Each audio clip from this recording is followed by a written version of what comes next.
সুদানে জাতিসংঘ শান্তি রক্ষা মিশনে ড্রোন হামলায় নিহত হন ৬ জন সদস্যের মরদেহ হেলিকপ্টারে করে তাদের নিজ নিজ জেলাতে পৌঁছেছে। দেশের জন্য জীবন উৎসর্গ করা এই বীর সেনাদেরকে শেষবারের মতন এক নজর দেখতে অধীর অপেক্ষায় প্রহর গুনছেন স্বজন এলাকাবাসী। আবহাওয়ার কারণে মরদেহ বহনকারী হেলিকপ্টারগুলো এক এক জেলায় এক এক সময় পৌঁছায়। এরপর সেনানীদের নিজ নিজ জেলায় সামরিক মর্যাদায় তাদেরকে পারিবারিক কবরস্থানে দাফন করা হবে। এর আগে গতকাল বেলা 11টা 5 মিনিটে এমিরেটস এয়ারলাইন্সের একটি বিশেষ বিমানে করে শহীদ ৬ শান্তিরক্ষীর মরদেহ হজরত শাহজালাল আন্তর্জাতিক বিমানবন্দরে এসে পৌঁছায়। এর জানাজার যত কার্যক্রম আমরা 11 পদাতিক ডিভিশনের তত্ত্বাবধানে আমরা রেডি করেছি। এখন আবহাওয়ার কারণে হেলিকপ্টার রওনা করতে একটু সময় নিতেছে। হেলিকপ্টার রওনা করলে আপনাদেরকে আমরা বিস্তারিত জানাতে পারবো। দর্শক, এ বিষয়ে আরো জানাতে কিশোরগঞ্জ এবং কুড়িগ্রাম থেকে আমাদের সঙ্গে সরাসরি যুক্ত হচ্ছেন দুই সহকর্মী। প্রথমে যাব নাইমের কাছে। নাইম, সার্বিক অবস্থা কি দেখছেন সেখানে? বুক ভরা স্বপ্ন নিয়ে মাত্র 1 মাস 7 দিন আগে শান্তিরক্ষা মিশনে দেশ ছেড়েছিলেন সেনা সদস্য জাহাঙ্গীর আলম। তিনি সুদানের আবেই শহরে কিন্তু ড্রোন হামলায় গত 13ই ডিসেম্বর কিন্তু নিহত হয়েছিলেন। দীর্ঘদিন পর আজ সকালে হেলিকপ্টার যুগে কিন্তু তার গ্রামের বাড়ি পাখুন্দিয়ায় কিন্তু তার মরদেহ আসার কথা ছিল, কিন্তু সেনাবাহিনী বলছে আকাশ কুয়াশাচ্ছন্ন হওয়ার কারণে তার মরদেহ এখনো এসে পৌঁছায়নি। অপরদিকে তার পরিবারে কিন্তু চলছে শোকের মাতম। গ্রাম জুড়ে বয়ে রয়েছে হাহাকার।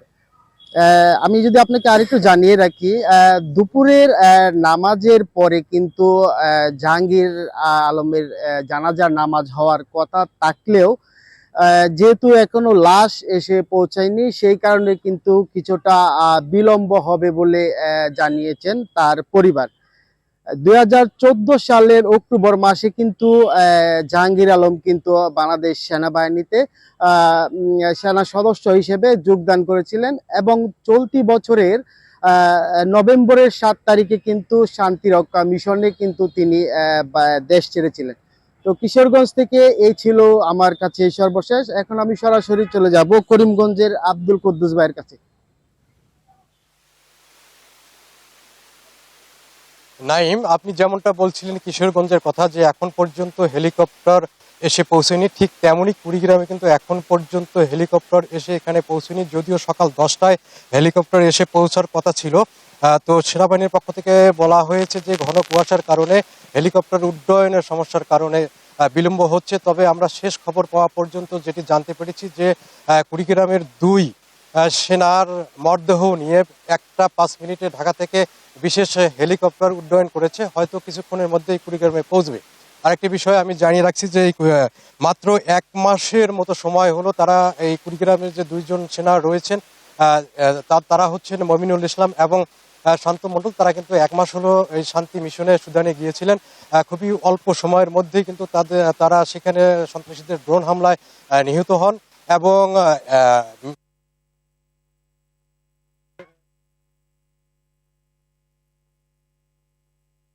মরদেহগুলো আসার পরে কিন্তু এখানে তাদের পরিবারের নিকট কিন্তু হস্তান্তর করা হবে এবং বাহিনীর সদস্যদের উপস্থিতিতে তাদের কিন্তু জানাজা পড়ানো হবে। তো একটু যদি দেখায় যে এখানে হেলিপ্যাড রেডি রয়েছে এখানে জানাজা পড়ানো হবে। তো একটু যদি দেখায় যে এখানে হেলিপ্যাড রেডি রয়েছে এখানকার যে সেনা কর্মকর্তারা রেডি রয়েছে, ফায়ার সার্ভিস এবং উৎসুক জনতা পরিবারের লোকজনও কিন্তু এখানে উপস্থিত রয়েছেন। তো এই হেলিকপ্টারটা অবতরণ করার পর তাদের মরদেহগুলো নামানো হবে এবং অ্যাম্বুলেন্সে করে কিন্তু তাদের পরিবারের বাড়িতে নিয়ে যাওয়া হবে এবং পরিবারের কাছে হস্তান্তর করা হবে এবং শেষ পর্যায়ে তাদের যে মৃতদেহগুলোকে জানাজা দেওয়া হবে। তো এই ছিল আমার কাছে কুড়িগ্রামের সর্বশেষ খবরাখবর। জি, ধন্যবাদ আপনাদের দুজনকে।